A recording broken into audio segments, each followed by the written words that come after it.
Hi friends, how are you? मुझे ऐसा लगता है कि आप सब लोग बहुत अच्छे होंगे। होना भी चाहिए अच्छे। तो आज डियर स्टूडेंट्स, आज हम चर्चा करने वाले हैं एक पोएम का। बहुत बेहतरीन पोएम है और क्लास 12th के लिए बहुत इम्पोर्टेंट है। इस खास करके इस बार एग्जामिनेशन के लिए तो बहुत इम्पोर्टेंट है। डीएच लॉरेंस का है स्नेक। और आप पढ़े भी होंगे, आपकी जानकारी में भी होगा स्नेक। और ये पोएम छोटा है, परंतु ये इम्पॉर्टेंट है। मैक्सिमम टाइम देखा गया है कि एग्जामिनेशन में 2-4 क्वेश्चंस तो ऑब्जेक्टिव में भी रहते ही रहते हैं और कभी-कभी तो लॉन्ग में पूछ ही देता है। इसीलिए आपके लिए बहुत बेहतरीन पोएम है और मैं आपको रेफ़रेंस के माध्यम से बहुत शॉर्ट में ये बताने वाला हूँ, बहुत शॉर्ट में। आपको आसानी से समझ में आ जाएगा और हिंदी में ही हम बताएँगे, इंग्लिश में नहीं बताएँगे। हिंदी में बताएँगे ताकि आपको आसानी से समझ में आ जाएगा। इसीलिए अभी आप ध्यान से सुनेंगे। Whatever I am going to say, listen very carefully. आपको ध्यान से सुनना है और मेरे ख्याल से ऐसा मुझे लगता है कि एक बार अगर आप ध्यान से सुन लेंगे ना, तो दोबारा आपको पोएम पढ़ने की ज़रूरत नहीं पड़ेगी और इस पोएम से रिलेटेड जितने भी क्वेश्चन्स आएँगे, सब क्वेश्चन्स का आंसर आप आसानी से दे पाएँगे। इसीलिए डीएच लॉरेंस का भी स्नेक आप देखेंगे। मैं रेफ़रेंस के माध्यम से मैं आपको बताता हूँ कि इसका समरी और इसका थीम क्या है। DH Lawrence is a noted poet, novelist, essayist, short story writer and letter writer.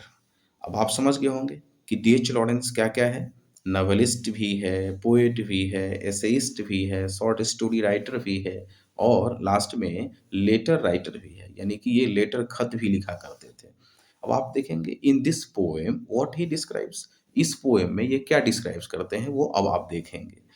How one night he felt thirsty and got up to drink water. एक रात, गर्मी की रात थी, प्यास तो गर्मी की रात में ठंडी में भी लगती है, लेकिन गर्मी की रात है, इसे अचानक रात में प्यास लगी। तो ये उठ कर के कहाँ गए? तो जहाँ पानी की सोर्स थी, यानी कि टेप नल जहाँ चल रही थी, वहाँ पे ये जाने का प्रयास किया।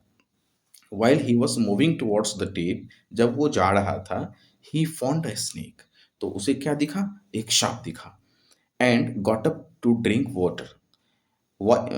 Next, coming out from the fissure of the earth, एक सांप दिखा जो उस दीवार के दरार के बीच से, फिशर मतलब दरार होता है, तो दरार के बीच से वो एक स्नेक निकल रही है, अचानक इसे मिला।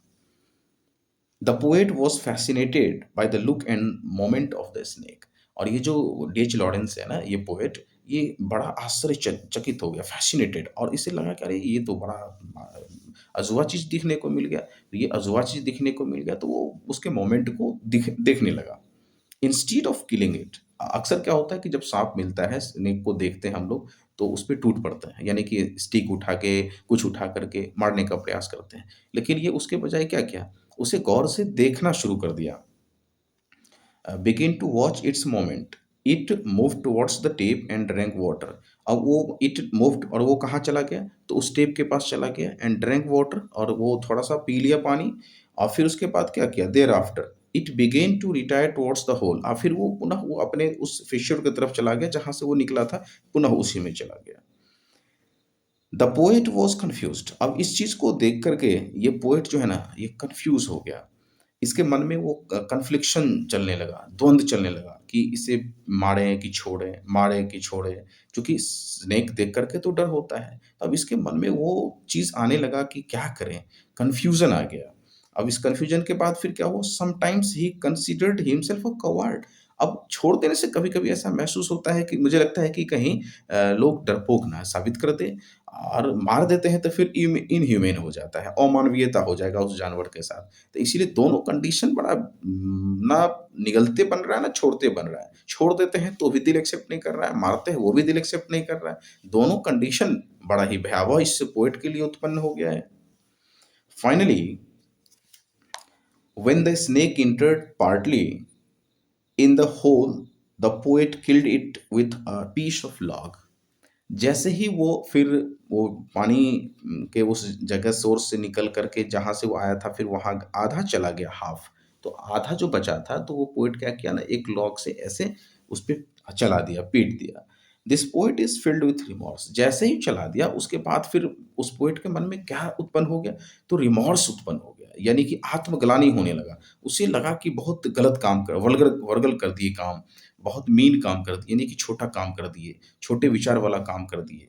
तो He considers this act of his as partly vulgar and mean.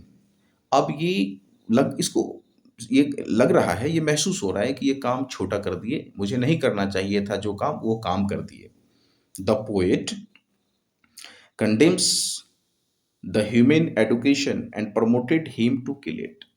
अब देखिए, ऐसा मुझे शिक्षा मिला है कि जीव का रक्षा करना चाहिए, परोपकार करना चाहिए, लेकिन इसके उल्टा हम काम कर दिए, तो रिमॉर्स तो होना है, आत्मग्लानि तो होनी है। The poet remembers and he thinks that, अब उसे अचानक याद आता है और वो सोचता है क्या, that he has done an albatross. अब एल्बेट्रॉस देखिए, rhyme of the ancient mariner एक पोएम है, उसमें एल्बेट्रॉस का जिक्र किया गया है। जब समुद्र में वो शिप चल रही थी, उस वक्त एल्बेट्रॉस ऊपर में मंडरा रहा था, तो जो उसमें बैठा हुआ था ना, वो तीर निकाला और उसे मार दिया। तो मारने के बाद फिर वो शिप जो है, वो पानी समुद्र में आंधी तूफान आया और उसमें वो डूब गया। तो यानी उसके साथ अनहोनी हो गया। तो अनहोनी ना हो जाए, इसीलिए इस बात की उसको डर है। अचानक वो चीज़ एल्बेट्रॉस वाला कहानी इसे याद आने लगा। तो फिर अब ये पोएट का तो स्वाभाविक है, पोएट हो कि आप हो कि जिसके अंदर वो सेंसेशन है, जिसके अंदर संवेदना है, तो आना ही है, स्वाभाविक है, किसी जीव के प्रति प्रेम स्नेह उत्पन्न हो ही जाता है। To him the snake was like king in exile. अब देखिए, कह रहा है कि वो जो स्नेक है, वो ऐसा महसूस, ऐसा दिखा कि वो एक किंग है, एक जंगल का राजा की तरह आया और फिर वो पानी पी के फिर वो वापस अपने जगह पे चला गया। He regrets that he has missed a chance. अब ये रिग्रेट कर रहा है, अब ये पछता रहा है कि हमने एक बड़ा अवसर खो दिया। क्या अवसर खो दिया? तो और उस राजा को क्राउनिंग करना था, उस राजा को सम्मान देना था, उसके जगह पे हम कुछ गलत कर दिए। इस बात का वो रिग्रेट हो रहा है, उसे पछतावा हो रहा है और उसे लग रहा है कि हमने बहुत बड़ा अवसर खो दिया। तो ही मिस्ड अ चांस। क्या चांस? तो with one of the lords of the life. ये जो जीवन है ना, वो ऐसा लगा कि मनुष्य एक जीवन, मनुष्य के जीवन में एक स्वामी होता है और वो जो अच्छाई अच्छाई जो आपके मन में है ना, वो स्वामी होता है। वो गुडनेस आपके जो विचार में आएगा ना, वो स्वामी होता है। तो उसका जो सम्मान, रिस्पेक्ट होना चाहिए ना, वो हम नहीं कर पाए। जो एक ही बार चांस मिलता है, बार-बार चांस नहीं मिलता है, एक ही बार चांस मिलता है, उस चांस को हमने खो दिया। इसलिए ये रिग्रेट, ये पछतावा मुझे हो रहा है। तो इस पोएम से डियर स्टूडेंट्स, आपने क्या सीखा? कि हर जीव-जंतु को आपको सम्मान करना चाहिए। हर जीव-जंतु को, यानी कि इस संसार में जितने भी जीव-जंतु हैं, उसे आप रिस्पेक्ट कीजिए। उसके बाद आपको भी रिस्पेक्ट मिलेगा। आप भी एक जीव हैं, आप भी एक जंतु हैं। इसीलिए इस कवि के माध्यम से और इस कविता के माध्यम से आपके मन में, आपके विचार में एक रिवॉल्यूशन ज़रूर आना चाहिए था। एक मैसेज आपके मन में, एक लेसन आपके मन में ज़रूर ये होना चाहिए कि ये जो स्नेक है, ये एक पोएम नहीं है, ये एक कविता नहीं है। इस कविता के माध्यम से एक संदेश है, जो हम सबों के जीवन में काफ़ी उपयोगी है और सीखना चाहिए। तो डी.एच. लॉरेंस को आपको धन्यवाद करना चाहिए। Thank you dear students, best of luck. फिर मिलेंगे हम लोग किसी नेक्स्ट पोएम के साथ।